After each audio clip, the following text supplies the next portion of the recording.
fast, sitting here praying that this night's gonna last. You got it all on tap, I'm loving your vibe, always have your back. We like all the same tracks, listen all night in the sheets all Salam sejahtera Malaysia, selamat datang ke channel Fels Lifestyle.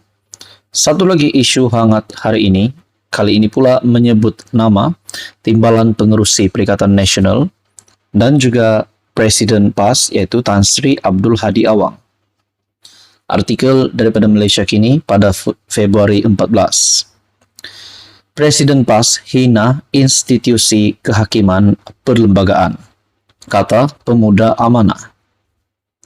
Pemuda amanah mendakwa Presiden PAS Abdul Hadi Awang menghina institusi kehakiman dan perlembagaan persekutuan. Ketuanya Hasbi Muda membuat dakwaan itu berdasarkan rencana Abdul Hadi bertajuk Meninggikan Syariat Allah Amanah Besar yang disiarkan laman web rasmi PAS hari ini. Tulisan Abdul Hadi namun demikian, kini muncul kalangan hakim yang bijaksini, bukan bijaksana, yang kepala dan akalnya dipengaruhi oleh tulisan warisan penjajah adalah satu bentuk penghinaan yang amat jelas terhadap institusi kehakiman dan perlembagaan negara. Abdul Hadi sebagai ahli parlimen yang mengangkat sumpah untuk menjunjung perlembagaan, sepatutnya beliau memahami pentingnya menghormati keputusan mahkamah yang berpandukan perlembagaan yang serupa. Tindakan yang sepatutnya diambil adalah melalui proses pindaan perlembagaan, bukan mengeluarkan kenyataan yang merendahkan martabat institusi kehakiman, kata Hasbi dalam kenyataannya.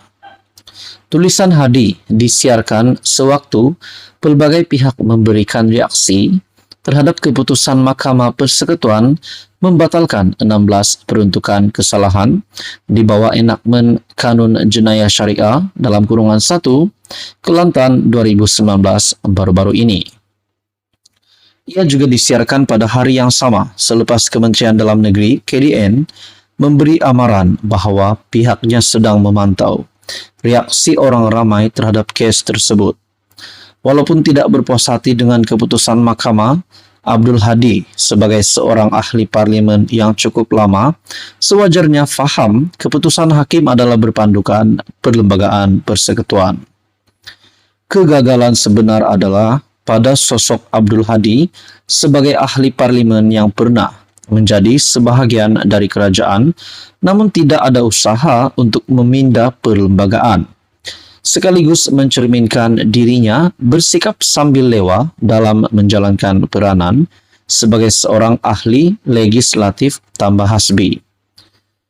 Artikel daripada Malaysia Kini bertajuk Presiden PAS hina institusi kehakiman perlembagaan, kata pemuda amanah. Adakah dengan ini Hadi Awang sekiranya didapati bersalah, adakah beliau boleh disaman berjuta-juta ataupun berbilion, ataupun adakah sekiranya perkara ini dibawa kepada arah yang lebih serius, adakah Hadi Awang bakal ditangkap? Apa komen anda? Sekian saja. Teruskan bersama di dalam channel ini untuk info yang seterusnya. Jangan lupa tekan butang like, share, dan juga subscribe. Hai, hello, salam sejahtera Malaysia. Selamat datang ke channel Fels Lifestyle. Info padu, info hangat disediakan di dalam channel ini. Tuan-tuan dan puan yang amat dihormati, selepas selesai isu pengampunan Najib, mungkin belum selesai sebab masih ada yang tak puas hati berkaitan dengan isu pengurangan hukuman dan denda yang dihadapi Najib Razak, bekas Perdana Menteri. Nah, saudara-saudara, kita bercakap berkaitan dengan 1MDB. Terkini, mesti ada yang tertanya-tanya, di mana Joh Loh sekarang? Ataupun Loh Tek Joh. Di mana beliau berada sekarang? Adakah beliau hilang, larikan diri, ataupun ada yang pernah mempersoalkan, adakah Loh Tek Joh sudah meninggal? Nah, itu semua menjadi persoalannya, saudara-saudara. Satu perkongsian terkini daripada Syabuddin Husin. Nak kata apa lagi? Joh Loh adalah proksi Najib, kata saksi 1MDB. Nah, Saksi 1MDB sudah bersuara. Dan kalau ada yang bertanya, berita berkaitan Law Tekjo, nah di sini kita boleh mendengar ulasan daripada Syahabuddin Husin. Tindakan-tindakan Law Tekjo ataupun Joh Law dalam 1MDB membuatkan dia dilihat seperti proksi bekas Perdana Menteri Najib Razak. Menurut bekas penasihat undang-undang syarikat itu, Jasmine Lu Aiswan. Lu berkata demikian ketika memberi keterangan dalam kes rasuah 1MDB berjumlah Rm2,27 bilion terhadap Najib di Mahkamah Tinggi Kuala Lumpur. Lu yang dahulunya individu yang dekat dengan Joh Law memberi keterangan berhubung penglibatan ahli perniagaan itu dalam keputusan keuangan 1MDB. Kebanyakan tindakannya untuk membuatkan kami melihatnya sebagai proksi Perdana Menteri yang juga pengerusi lembaga penasihat 1MDB. Kebanyakan perkara utama yang memerlukan lampu hijau daripada Perdana Menteri perlu dibincangkan dulu dengan Law sebelum ia dibawa kepada Najib, kata Lu. Saksi pendakwaan ke-50 itu menyifatkan gaya pengurusan 1MDB sebagai pendekatan atas ke bawah dengan anggota pengurusan perlu mendapatkan tanda tangan Najib untuk dokumen berkenaan pelaburan dan keuangan. Lu berpandangan ia ekoran perkara 117, memorandum dan artikel pertubuhan 1MDB yang menyatakan persetujuan Najib diperlukan untuk proyek penting dan utama yang memberi kesan keuangan kepada kerajaan. Ini kerana Najib juga merupakan Menteri Keuangan pada masa itu serta mengetuai Menteri Keuangan diperbadankan MKD yang merupakan pemilik penuh 1MDB, katanya. Katanya lagi, dia selaku penasihat undang-undang pada masa itu akan menyediakan Special Rights Redeemable Preference ataupun SSRP secara bertulis. Dan dokumen itu akan diserahkan kepada Joh Law untuk mendapatkan tanda tangan Najib. Bagaimanapun, dia mengakui tidak tahu bagaimana Joh Law mendapatkan tanda tangan bekas PM itu.